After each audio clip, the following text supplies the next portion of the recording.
Tom with Affordable Bender here again on the RideReborn project. The first video we showed you was the rust repair all pulled out. Second video we're going to show is the rear fender well tub of all the rust repair completed. So if you want to dive in here, kind of give a quick, as you just saw in the other video, this whole section, similar to the other side, has been repaired.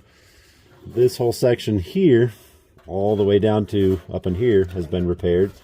And now there also is, just like the other side, there's an inner under the floor support here that was recreated. Then on the top side, there's a floor support under here. And believe it or not, all these guys are spot welded together across here. And that's what gives this whole inner fender well support and the support for the seats inside. We'll swing around to the inside of the car.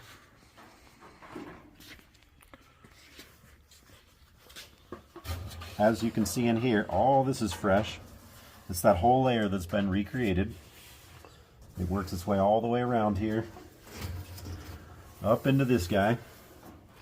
Here's that new fresh inner panel that, believe it or not, is this guy here. There's this guy, reversed of course, under this guy. That's the inner floor support. And then there's a panel similar to this on top.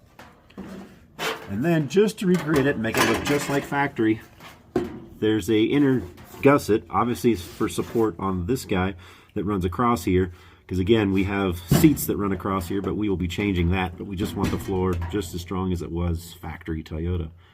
So again, a complete one versus the incomplete. The FJ60 is moving along.